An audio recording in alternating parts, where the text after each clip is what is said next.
Well, good afternoon, Stand Up Michigan friends and followers.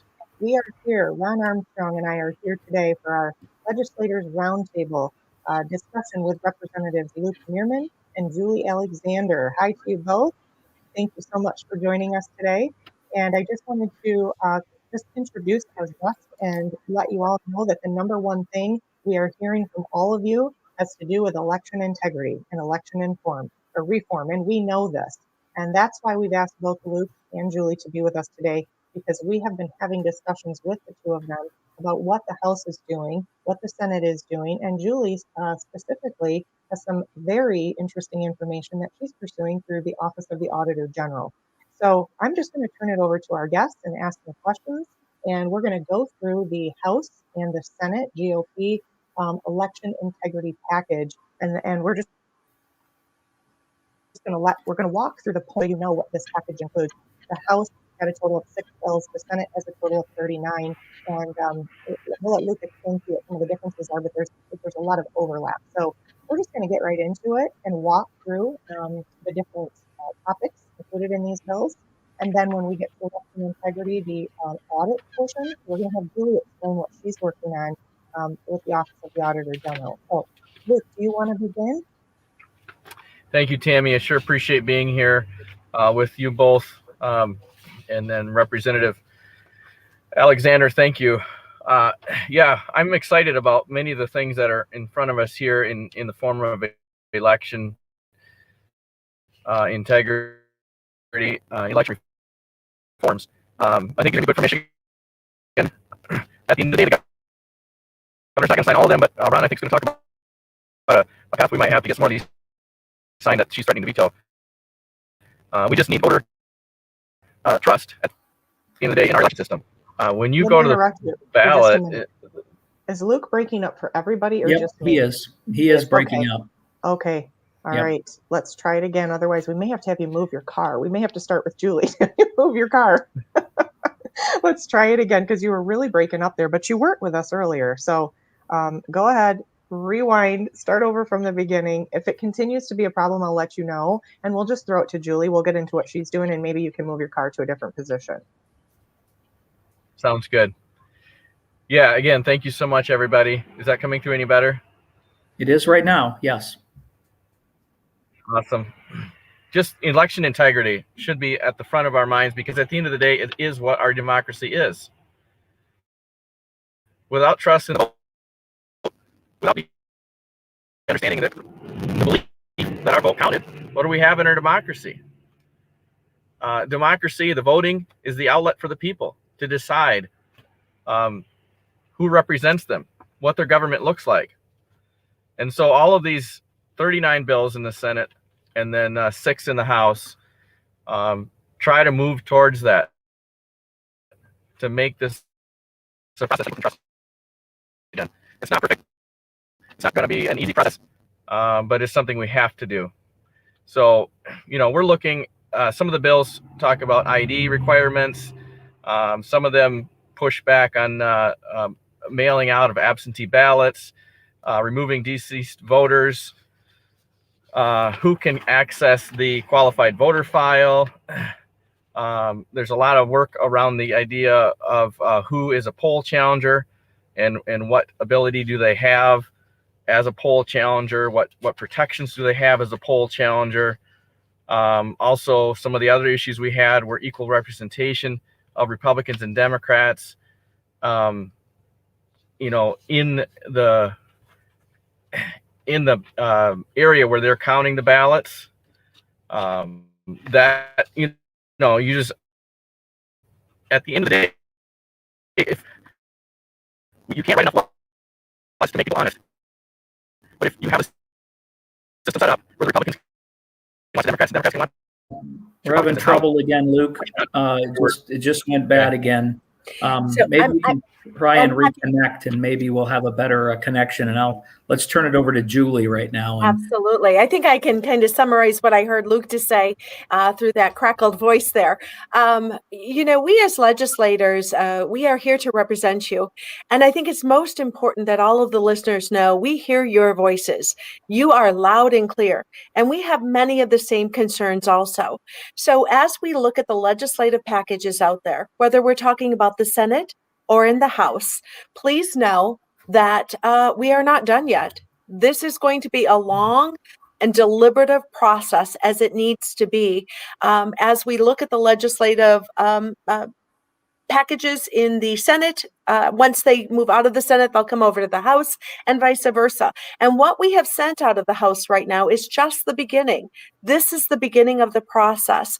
There are many bills that your legislature in the 100th legislative term passed, and the governor chose to veto. So we will continue doing what's right. We will continue sending them back to the governor. If she chooses to veto them again, that's on her.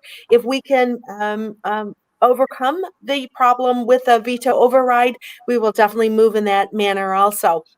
So I think the most important piece here for the listeners as we talk about these bills in this package is knowing that these are the ideas, these are the concerns we have from listening to you, and your voices are loud and clear.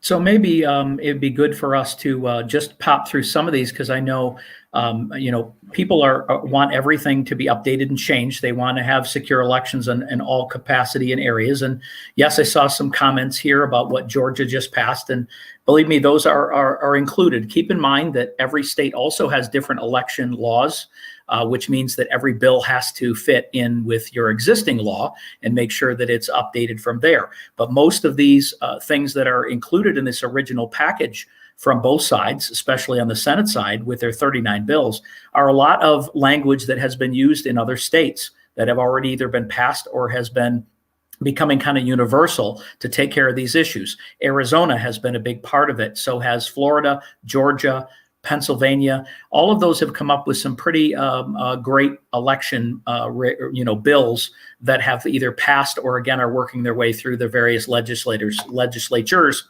So I thought, since I've got the Senate group here, it's got the titles in here, and then it has some subcategories to give people some peace of mind that we're working at, especially looking at the areas in which there were so many issues and problems. They didn't have to be, they didn't need to be parts of these laws. But remember, we basically pushed on beyond what the legislature and existing laws were, and we began doing things that were not law at all. And that is the problem. So now we're going to be prohibiting some things. We're going to put time limits on some things, and we're going to work forward on making sure that we also adopt certain criteria if indeed these areas are going to be looked into. So we start out with number one, and we talk about ballot drop boxes. Again, that's not something we talked about before November. And there are a couple categories there, and I'll let you guys take it there, is changes to ballot drop box security requirements, and also establishing chains of custody involving those absentee ballots and indeed those issues that are done with ballot drop boxes and how what's the contents and how they're handled from the beginning to the end of the process. So do you want to maybe take that one, Julie? And then I'll move over to Luke if he gets back on here and is clear. Sure, absolutely. So, Ron, you made many valid points there, but here's the biggest problem and challenge that I hear most often. People don't understand what our current law is because of Prop 3 of 2018. So, there are so many pieces that prior to this election, there were policies and procedures that were not acceptable that are now acceptable. And people make the assumption that it was illegal, but it's not necessarily illegal. So many of these pieces, same day voting, no reason absentee ballots, etc.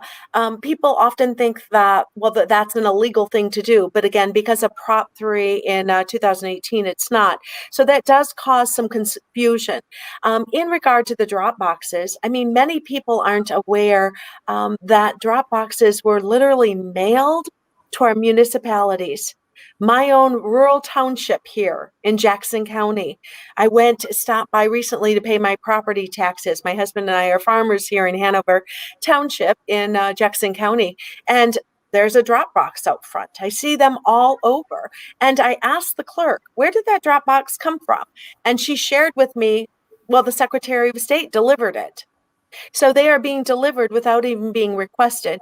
And we know that many more drop boxes are in our urban areas. So again, some of the challenges there, we need to be cognizant of who is dropping, that those are legitimate ballots with the authentication of the signature on it. One of the challenges I heard from one of my local clerks, she mentioned if someone drops off their ballot, but they fail to sign it, or something is incomplete on that in an envelope, they don't have a phone number to get back with those individuals. So although we want to make sure no fraudulent activities are taking place, we also have to be cognizant of those law-abiding citizens to make sure that their votes are counted as well. Good. Well, because we have you for sure, and we're going to check Luke in a minute, let's move to the second category, which is one that you're very involved in, Julie, and that is election audits. There are a couple of things here. Make audits bipartisan and open to the public.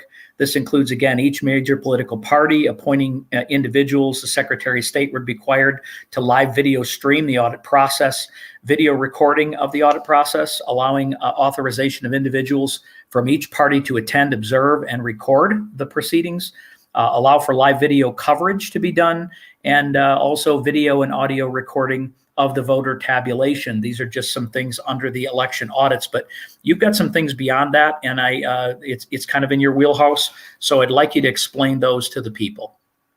Sure. Are you asking for clarification on that legislation or my actions with the letter to the Auditor General? Your actions, I think, is what people are, because people say we can't go forward with the next group of elections if we haven't at least addressed those from the past one. Yeah, Absolutely. and Julie, I don't think, if you would, because when you and I first spoke and you explained what you were doing with the Office of the Auditor General, I had never heard of that. I don't think most people have. So if you would, first of all, just explain that office and how they're connected with the legislature, and then what you're doing above and beyond these bills and these packages to do a full audit. Absolutely. Well, thank you for that question. So the Office of the Auditor General has the necessary tools and methods available to investigate any important matter related to our state agency. I first became aware, I'm in my third term in the state house and serving on transportation for the last couple of years.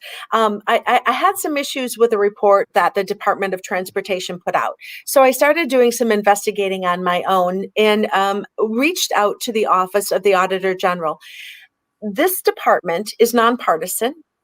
It's overseen by the legislature. It's funded through the legislature. They are nonpartisan. And that's the most important piece here, is because if we really want answers, we want the truth. Everyone deserves the truth. So by reaching out to the Office of the Auditor General in regard to elections, I learned several things. Every 5 years, the Office of the Auditor General audits the Department of Elections through under the Secretary of State. So every 5 years, they put out this audit. Now, the last audit they put out was well over a year ago, long before the current election, major election. So when they put out an audit, they look at, were the laws followed? What were the policies? What were the procedures? Were the, again, the statutes, what problems, incidences might have been discovered within that department, that state agency. So I compiled a letter. I started, I think, as a former teacher, it's not uncommon for me to make many drafts of many letters I'm writing. I think I ended up with 7 visions of this letter. So starting out, just what were the areas and topics that I kept hearing people talk about.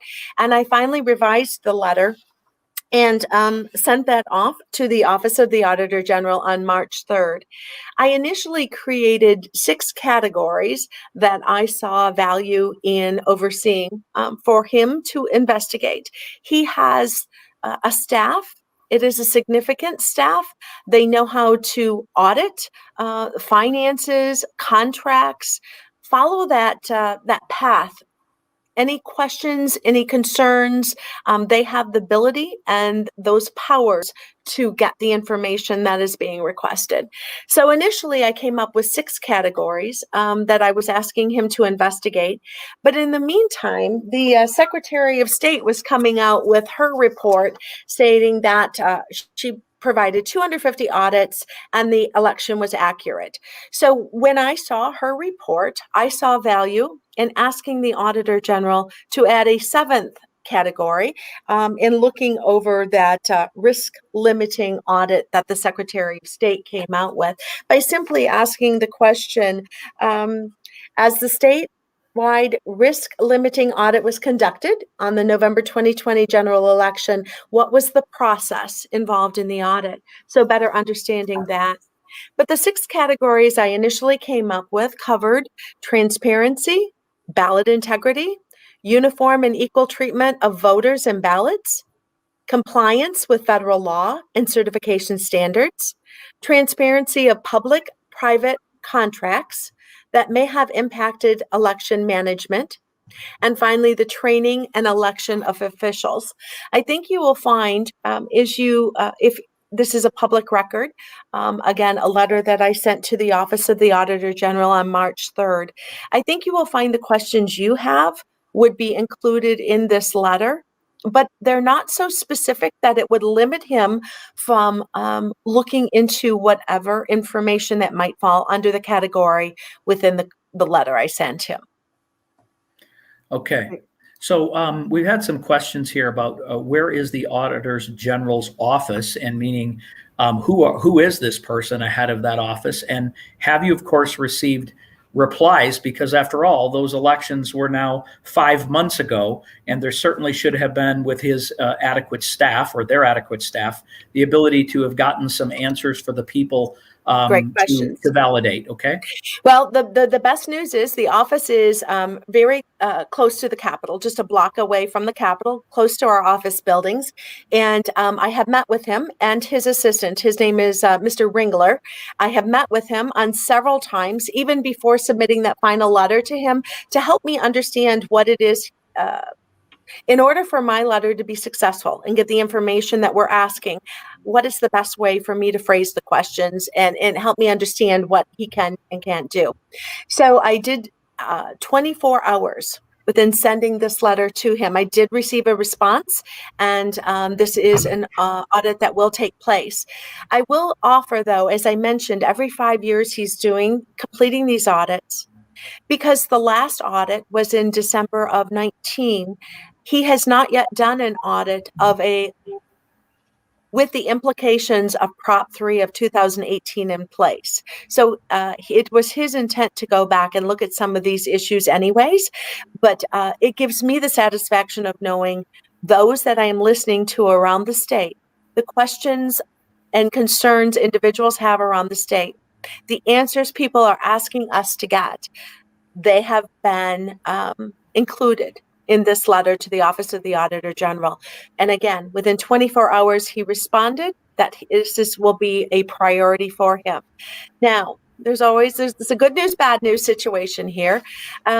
It may take up to 6 months for this investigation to take place. But to me, the good news is that means it's going to be very thorough. He also shared that after he is done with audits and reports, he has a large staff in his department. Once they go out and gather the information, he personally reads all of the reports and he goes through everything himself, kind of audits the audit, shall we say. We want an accurate report, and my confidence level after speaking with him was very high. Okay. Well, I don't know him, and I guess if you have confidence in him, then I trust you. What I don't trust is our Secretary of State.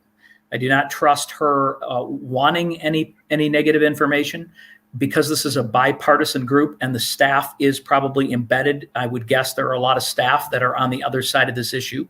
That would be my guess. They're not all bipartisan. We know that. The question is going to be is, will he have the freedom to be able to give us the proper information without either watering it down or potentially having it be leaked to the point where they come up with excuses prior to the releasing? Meaning, is this a confidential kind of report and him looking into this where we could have a press conference and release this information of what he's found? Or is this going to be just another exercise we go through? And I'm going to say, unlike the Secretary of State in her 250 audits, which I don't believe a thing that comes out of that woman's mouth, to be honest with you, with what happened in Southeast Detroit. She didn't follow the law. She didn't follow the judge. She didn't do what she was supposed to. She now has been said that all of her guidance that she gave in regard to absentee ballots and signature verifications and her watered down answers for all of these people, again, in these democratic areas, that if it even looks close, you've got to allow it. And the judge says that absolutely was not law. My question is, how can you trust the process unless you really believe this individual is going to come through for the Michigan citizens and not on a political side either way? So I would suggest for anyone to go back and look at some of the reports that the Auditor General has written.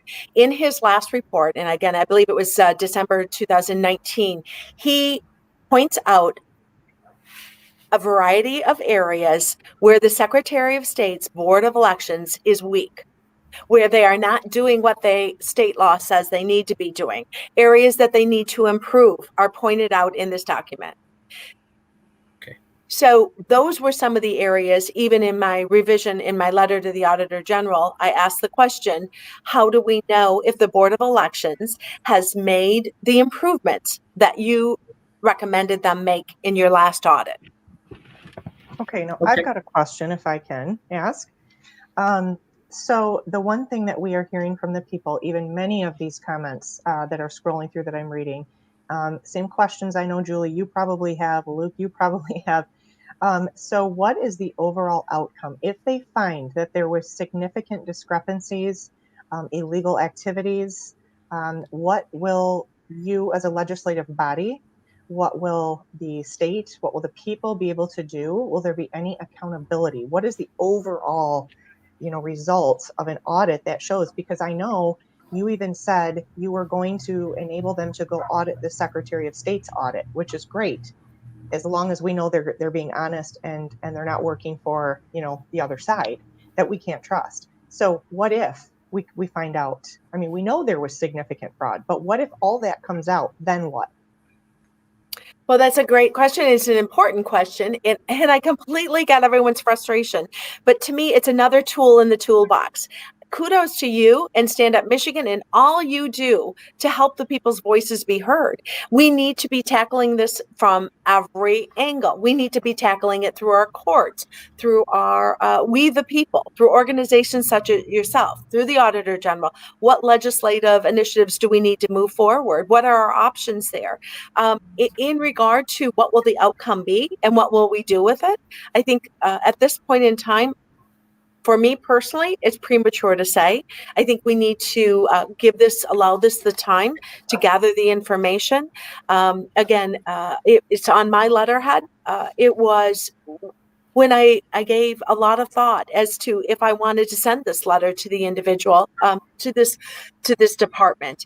And to me, transparency and the truth coming out is more important than anything. I mean, I'm not going to rest until my constituents have the answers that they deserve and they hold our government accountable. That is what they deserve.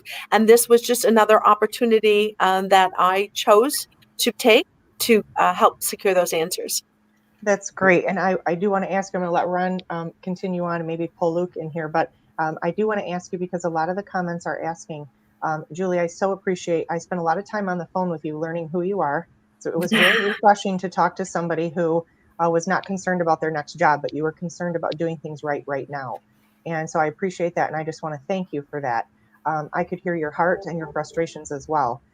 So I want to ask you, because a lot of the questions are about, why are you just doing this now?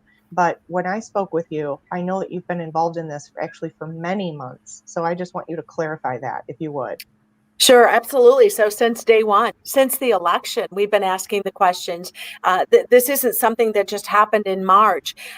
This has been the process that we have been engaged since early on. And I got everyone's frustrations. Trust me, I've watched the videos. People share the videos with me, and I hear your voices and concerns. So this isn't anything that's just now starting, but the process of this letter to the Auditor General is of a timely fashion. Where again, just one more tool and option. I was just reflecting as you were speaking, the photos behind me.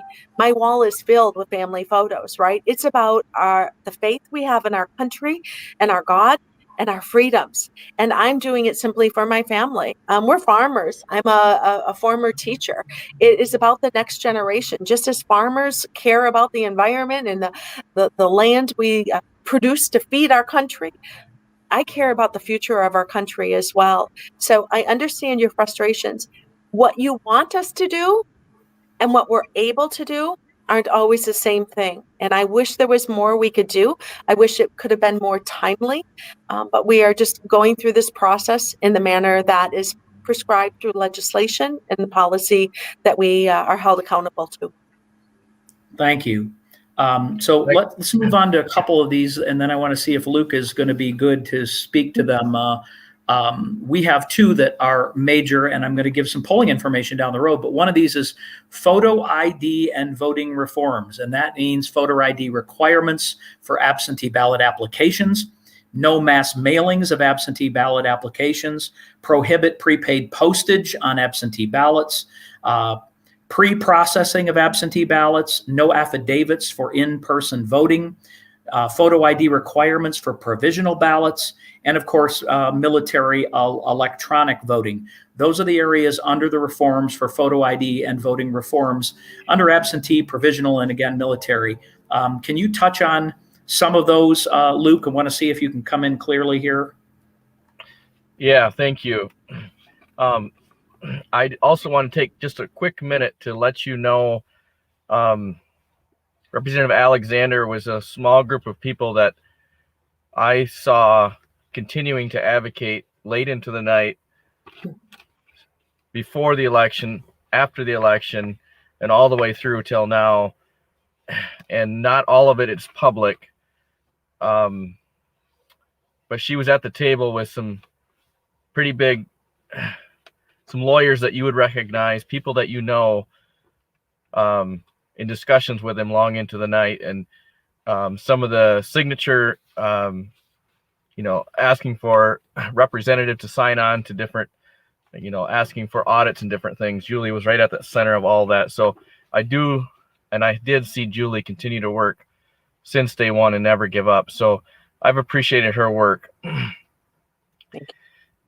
The absentee ballot, I think that's been one of the bigger frustrations most of us has seen. You're getting a application to your house. And once in a while, it was actually a ballot, but for the most part, there was applications. When you get that the Secretary of State decide that you're going to mail out applications, that's still in process. Because we get subpoena.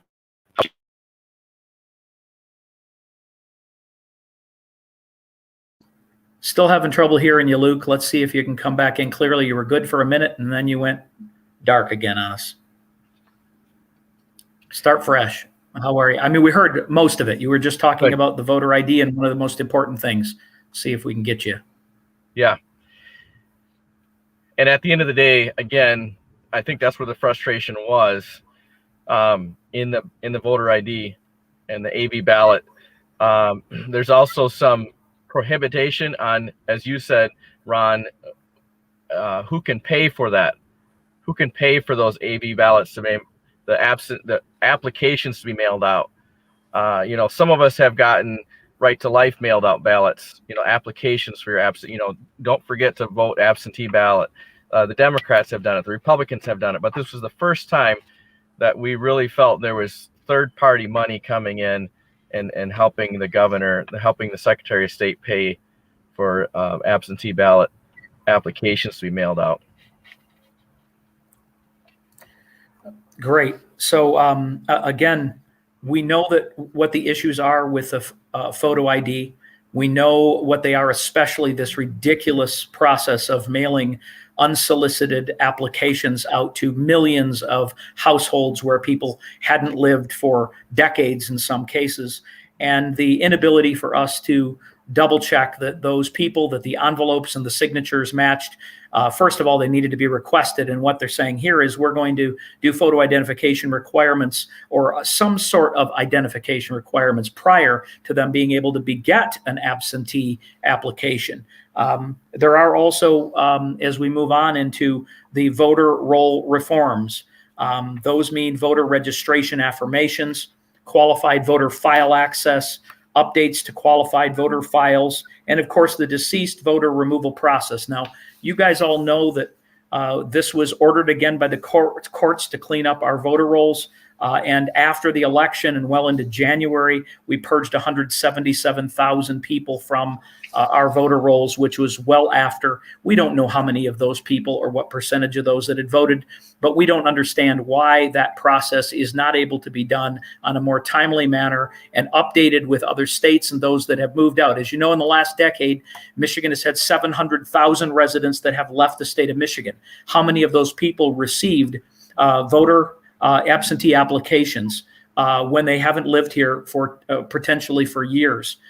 So that is something I'm assuming that was something you're definitely looking into. Am I correct? Yeah, absolutely. And if you want to look at this, MichiganSenateGOP.com elections /reform, and you should get you there, 39 bills. But yeah, you're absolutely right. Cleaning up the voter rolls, we've got 3 or 4 pieces of bills here doing just that. Again, if an application shows up at your house for somebody that used to live there, I think we've got a problem.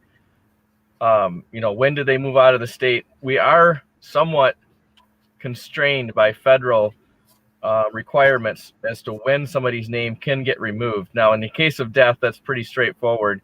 But in the case of somebody not voting and not responding to a letter to say, are you still in Michigan? Do you still live here?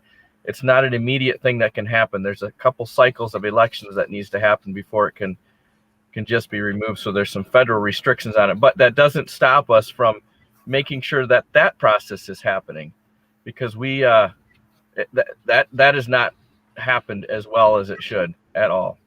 If I can just jump in here right now. So there are 2 areas in my letter to the Auditor General that cover some of those issues. One, I asked in regarding to the qualified voter file, offering insight as to what standards, procedures, and accessibility practices are maintained. And again, who has access and what are those policies surrounding that? But then the second piece has to do under the category of uniform and equal treatment of voters and ballots. We know that that while elections are funded largely, I'll just read from my document here, with regulated funds, there have been many conversations around the receipt of outside dollars coming into these elections. We want to ensure that those funds were used in a fair and equal way and not allowed in a manner that gave greater access to certain regions and or demographics than others. So with all that said, we are asking for the steps that local clerks and the Bureau of Elections took to ensure the methods and standards used to ensure the access of the ballots and the management of the ballot deficiencies were uniform and consistent. So if we have 83 counties, right, we need that uniformity and consistency around the entire state and not allow special abilities to some areas versus others, again, which is going to create more challenges. So does Mark Zuckerberg come to mind? I think this is. There have been other states. I want to make sure as we tighten these bills up, other states that have actually prohibited individual outside dollars from being able to come in for these ballot box initiatives, because these so-called grants, which, by the way, Michigan received the largest number of grants in the entire country. We were number one, 437, I believe it was, grants were given. They were hugely in favor of high density, very democratic districts and areas. Some of these grants were doubled the amount of the money that they had for the entire election cycle. That's the kind of money that flowed into from Zuckerberg specifically.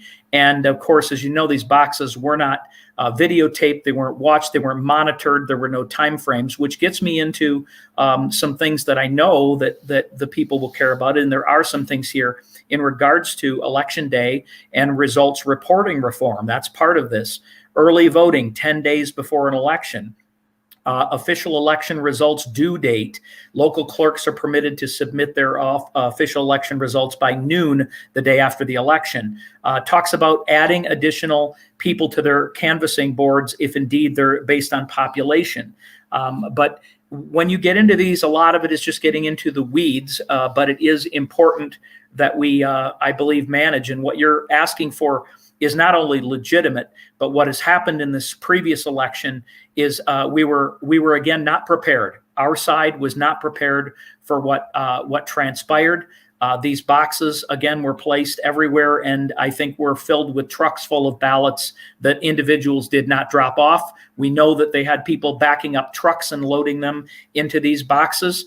I think that it was that alone is just something that was not part of our state laws, and I believe that it should be looked into. We know the courts don't want to get involved, and I'm sick and tired of courts who won't do their job and actually look at existing law, but that's for another day.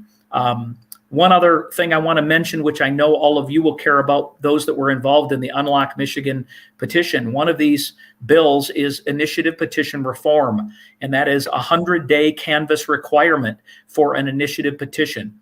The Board of State Canvassers must complete the canvassing of the initiative petitions within 100 days of them being submitted to the Secretary of State. As you know, at an average of 105 days, we went to and Unlock did, and legally they sent letters and said, why have we not had these signatures verified since they were turned in October? First they blamed COVID, then they blamed, of course, staffing, and then they said we simply don't have to do it until a certain amount of time prior to the next general election. This is again craziness. It is a Secretary of State who's out of control. She does not answer to the people, and she also is not taking care of or doing the work that, the people, the citizens of Michigan did the hard work to submit this, and it's her obligation to make sure that it was done properly and give a result that is clear to the people as quickly as possible when these issues are done. It didn't fit her narrative, so she shoved this aside, and I think that is something that, again, is a bill that we're looking to add some teeth to here. Luke, do you want to pick up on some of that? Yes. I just had the Senate bill in front of me, and now I lost it. But yeah, Senate Bill 284, prohibiting third-party money for election activities. And then you were talking about the ballot drop box 278, that's Senate Bill 278 through and 273. And then if you can connect that to the voter IDs for your absentee ballot, and tightening that process up so that we don't, I think, have to wonder if those ballots in there are legitimate or not, voted on by that person whose name is signed there. I think there's a lot of different pieces here that can really help tighten things up. And again, I didn't say yet, but much of this has come out of the Senate Oversight Committee hearings. It's been Senator Egmont Broom's really only job since last November. He's been tasked to come up with many of these ideas, and these are outcomes of what, when they were taking testimony way back in December. Many of these outcomes are from the testimony they've had and the investigation that the Senate has done into this, along with the House. The benefit that the Senate had was they didn't change chairs in oversight. because they have a 4-year term. So Ed McBroom was there, Matt Hall left, and now Steve Johnson is chair of oversight. So the continuation from Ed McBroom from last year to this year has been good, and I think I'm excited about a lot of things. Again, the governor's not going to sign all these. They've just been dropped as a bill. So we'll see how the process goes through the Senate. But I'm very hopeful for most of them. And then we're just going to have to figure out a way to get around the governor. And maybe, Ron, you want to talk about that a little bit too. Well, before we move on to the next stage and the next conversations, because I know where we're going next, I do have some questions for you guys. And I know that these are some tough questions, but these are the questions everybody is asking. And I myself want to know answers too. So number one, why was nothing addressed in these bills? Why were there nothing addressing the Dominion voting machines? So if the question is, should the state mandate what voting equipment is used? Right. So right now, it's my understanding that each municipality is allowed to choose what software program might be. I mean, I'm just asking because we know there were so many problems, even proof showing the IP addresses found by cybersecurity experts, but that wasn't proof enough, and there was no forensic audit done, and the election was certified, and then there's no mention of the Dominion voting machines again, which is one of the biggest issues with this whole election. So I'm just asking, because this is what everybody's asking, why is that not being addressed? So through the process, back to what Luke was mentioning, so we've had the oversight meetings. I know I personally have sat in the Senate oversight meetings. I personally have sat in some of the House Oversight Committee meetings to learn. It would be my understanding that those that are writing some of these election laws do not, well, let's put it this way. We don't see it in there yet. If this is something that you want, when those areas are brought up in testimony in hearings, and you have the voice through your representative, through letters to the committee chairs, asking for these to be considered. I always value the conversation. I personally don't know why they're not. I am not on the elections committee. I am not part of the process in writing the legislation. So, but that doesn't mean that I don't sit in on the committee meetings and that all of us as legislators have our voices heard.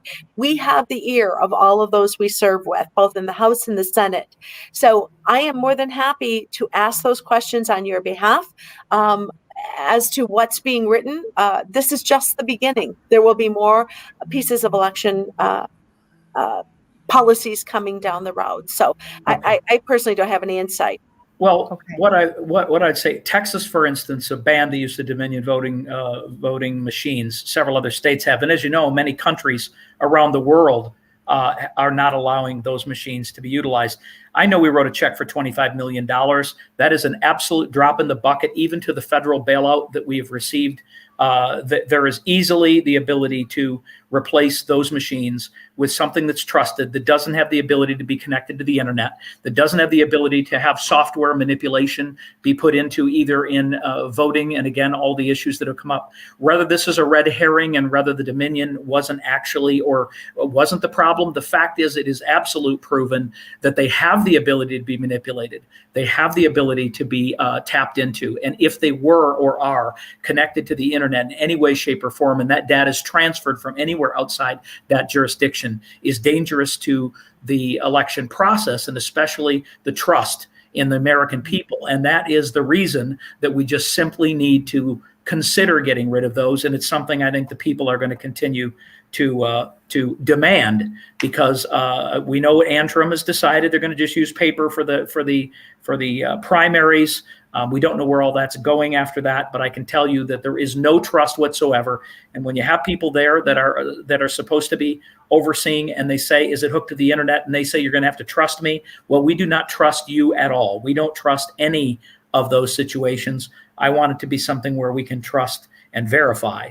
our people that are overseeing these elections. And I know that's some of the things you have in here too, is a better, more thorough ability to be able to enforce and have people overseeing these election polling centers. And that's some of the last items that were definitely on here. Again, along with, of course, we did talk about that outside money, and that includes federal money also. Federal money for election-related activities has to be approved by the House and Senate.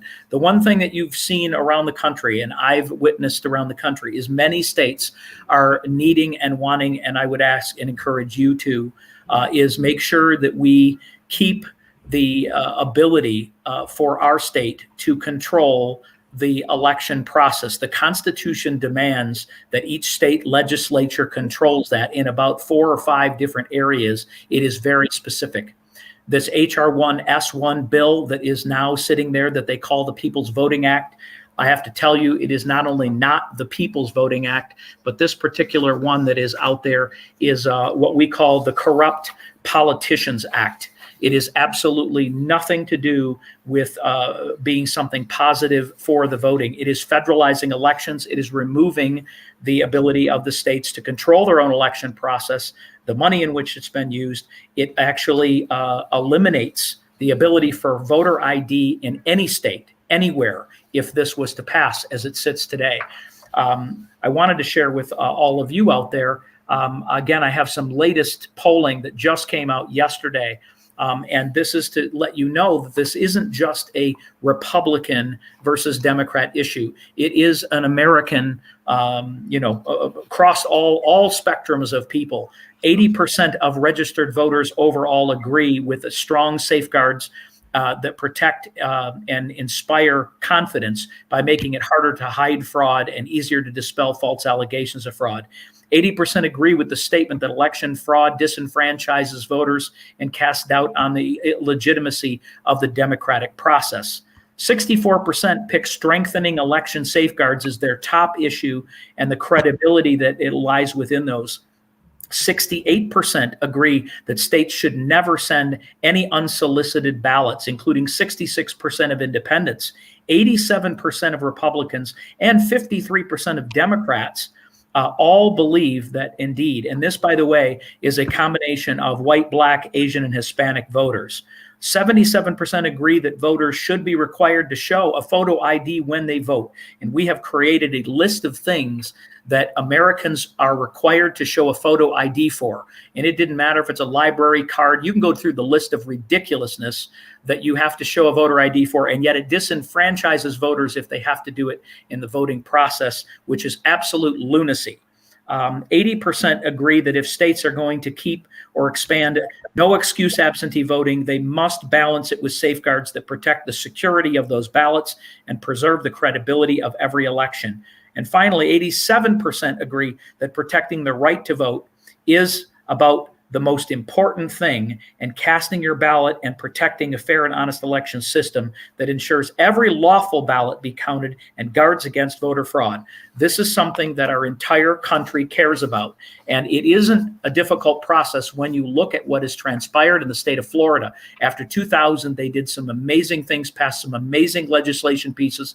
And if you'll notice, with the same amount, I mean, literally a 20 million population, they were able to get all the results in by election night and do it seamlessly. And it seems to be without any major fraud. There is no reason that a state of 10 or 11 million or the other states around the country cannot do the same. Use it as an example, and let's duplicate those efforts and use some of this printed money of your kids and my kids for the future into making sure we ensure our republic. So that's what I have on there. I'd like to get comments from both of you before I move on into what the GOP is saying today.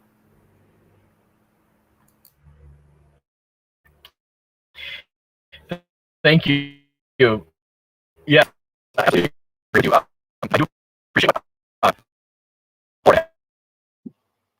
You're back to breaking up again. I'm going to go to right. Julie. Absolutely. Yeah. So Ron, you make so many valid points. It goes back to a couple of things. What was that chain of custody, right? Through that election process.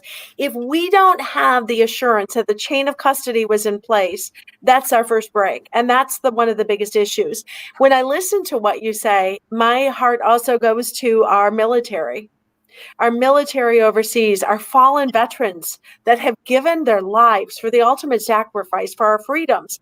And if we don't have a fair and free election, we don't have America as we've known and loved it. So we're here, we're continuing to fight. I get everyone's frustrations. In Lansing, there are 148 legislators, 110 in the House of Representatives, 38 in the Senate. So as these ideas come up, we all serve on different committees. We all have different areas of expertise. I'm very excited. As we have mentioned, we have oversight committees that are looking at from a historical perspective. What happened? Helping us to understand and gather that information. Then we have election committees that are looking at what pieces of the legislation are needed moving forward. We have the process will play out. The committee process will play out. Your voices will be heard. You have your legislators you can reach out to. There are many of us that are very active in the community, go to a lot of grassroots events, because ultimately I do all of these things. I wrote the letter to the Auditor General as just one more tool to help restore the confidence we as Michiganders need. We need the solid leadership, and we'll just continue fighting. Luke, I'm going to give you one more try here. See if you are clear. I just told him to turn his Wi-Fi off. That might help. So, because he's in transit in the car. So let's see if that helps.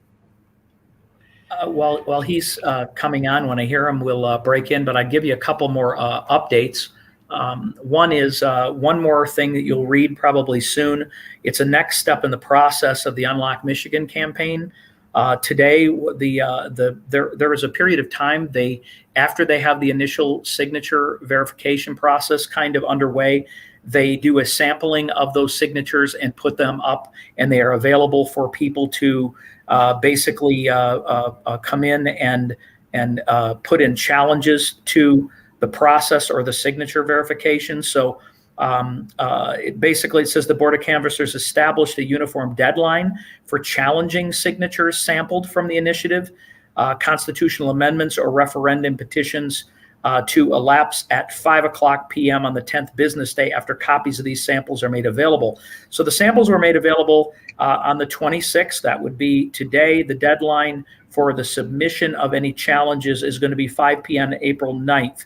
This is just another step in the process that is required before they go into a larger sampling or verification of these signatures. Just keep in mind, we have 200,000 additional signatures beyond what's necessary, and that includes the amount that were thrown out, which, by the way, was only 0.37%, which is an ungodly, unbelievable amount of accuracy that you did the work for.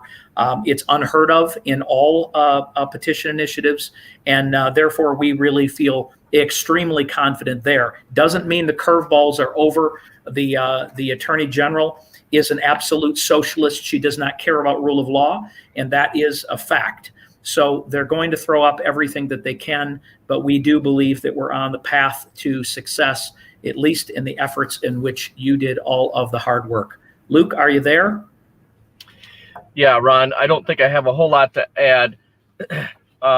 I did want to throw out there another Senate bill requires a video recording of the ballot counting, and then besides somebody's signature of who they are, how they voted, but kind of from a distance, the process of how that's going on. I think that could add some assurity of the process.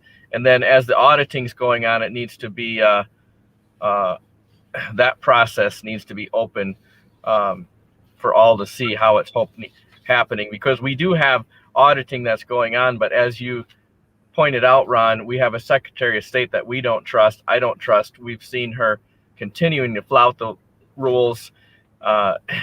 she was trying to do many things that Pennsylvania did in counting ballots, and we sued her early on before November to stop that. They wanted to count for 10 days afterwards, and we were able to stop her, but she continues to flout the rules and is just trying to run the system when in fact the legislature is in charge of the elections, as you pointed out.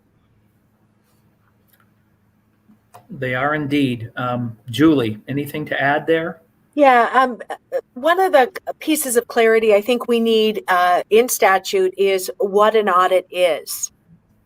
Because the definition of an audit, it varies, right? So we need to audit it, but further clarification is needed so that we better understand and have the assurance that that accuracy is in place. So that is another conversation that I'm hearing out there that I see merits to. Great. So today, I just wanted to share with you a article from the GOP chair, Ron Weiser, with the Detroit News. And this is his thoughts from the GOP side, is that they are potentially crafting what they're calling a workaround the governor to make changes to the battleground state voting laws after the losses in the 2020 election. They're basically saying that if Republicans may take this group of bills or a portion of them that could legally be put into are you ready for this, Unlock Michigan folks? A citizens petition initiative, which would require the same 340,000 plus signatures, and the GOP controlled legislature could approve the proposal into law without Whitmer being able to veto it.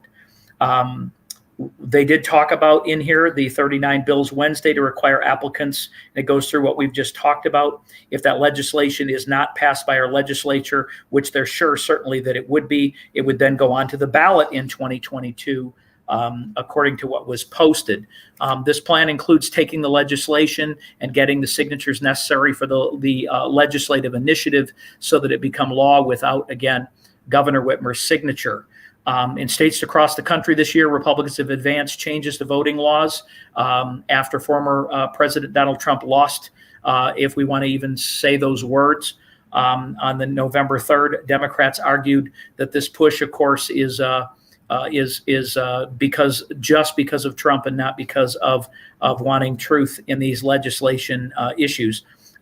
Eric Nesbitt is mentioned in here. There are two pieces of legislations, again, that are being melded together, the House and Senate proposals. We've discussed those.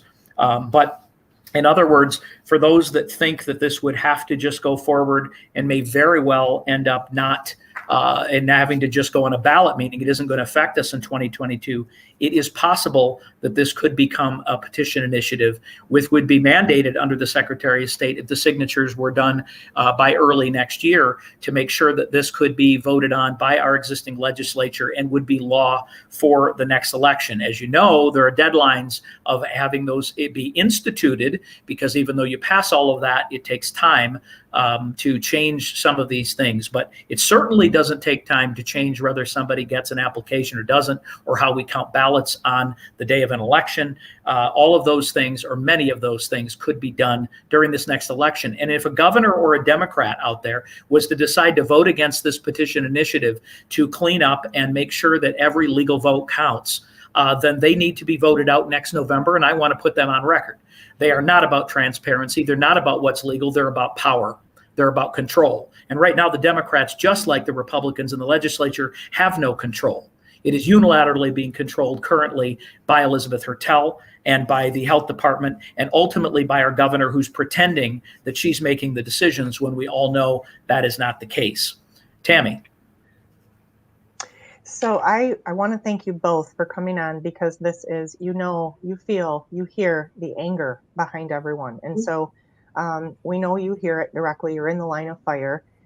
Personally, there are some things I really appreciate you letting us know that this is just the beginning, that there are things that can be added. Personally, I want to see the Dominion voting machines addressed. I want to see them removed. They should not be used in the state of Michigan, and this needs to be addressed, because we are not going to have confidence in our election systems as long as these machines are continuing to be used. So I really believe this needs to be added, and I appreciate that you're letting us know this is just the beginning, that we can certainly add more and address these things moving forward. I also appreciate the fact that you're doing an audit, because I listened to Dr. Linda Lee Tarver, and she is the subject matter expert on election law, integrity audits, all of that. And she actually said there should be a full forensic audit, which was not done.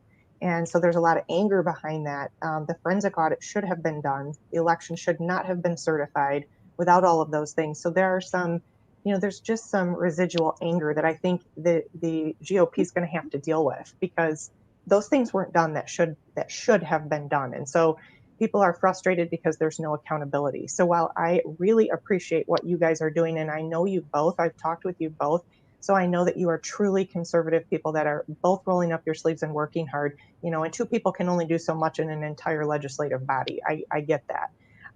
But that's just where we're at. That is the reality of our current climate in the state of Michigan.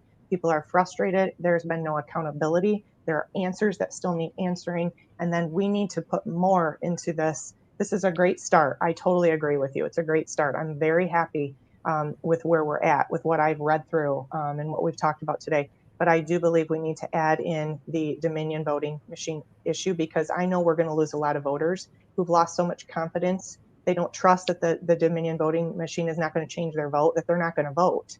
And so until we address that, we're not going to have voter confidence. So great start. I'm really pleased with what you guys are doing, and I appreciate you both very much.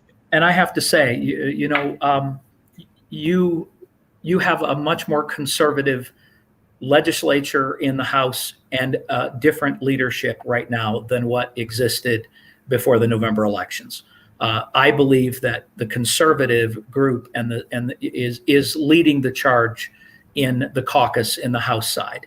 It has the majority in the Senate side, but it does come back to leadership. And I think Jason Wentworth has allowed the Oversight Committee to do its job, and the flexibility for Steve Johnson to ask the tough questions without them getting into the weeds with, as we know, the issues with lobbying. I mean, let's face it, that's who controls Lansing in a lot of ways, shape, or form. The Senate, we've seen the same thing. Sometimes it is a lack of leadership. It starts at the top. But we are going to hold everyone accountable. What we have to understand, and I posted in here, is we have to prop up those that are standing up, those that are fighting. You cannot correct everything that's happened. Were we left not aware of what was what was happening in the election? Were we not prepared? I think the GOP made some vital errors leading up to what happened on November 3rd. But we can't change the past. I understand the frustration, and I compare this anger right now to the fear of the virus. The fear is real, and this anger is real. It both have to be dealt with and understood. And so many of the borderline legislators don't want to hear it from their constituents anymore. They want to move on. The people are saying, I'm not willing to move on until you can tell me I can trust you to move on. And I know you two stand extremely tall. And there are many, many others in your caucus as well. But there are also some in there that simply need to get on board and understand that in order for them to have leadership and for us to keep our majorities are going to require us to be on the same page going forward. And we are going to continue to let their voices be heard, share them with you, and let you have a platform to share them with the people. We thank you for your time. We want you to come back again when you've got updates and information. And we look forward again to working with you and again to replacing those that don't stand up. Ron, Thank can you. I? Well, you can. Yes, you can. Ron, can I end with a Ronald Reagan quote here? You can. From time to time, we have been tempted to believe that society has become too complex to be managed by self-rule, that government by an elite group is superior to government for, by, and of the people. But if no one among us is capable of governing himself, then who among us has the capacity to govern someone else?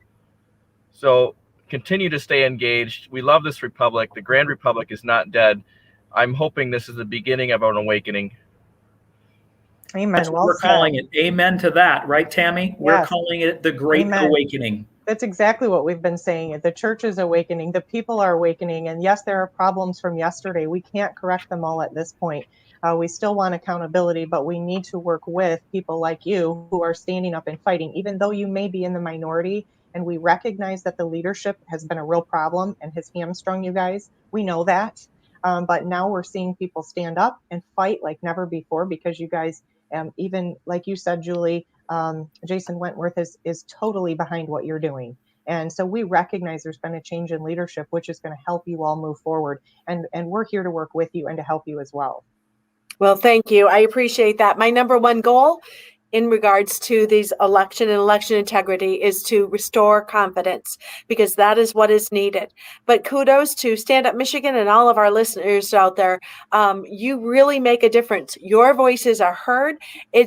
Watching the signature collections on the petition drives over and over again, weekend after weekend. They were so impressive. And that was what it was about. It was truly about we the people. It is. And that's a perfect note to close on. Thank you all for your time. Share this video so other people can see it. Did we answer every question?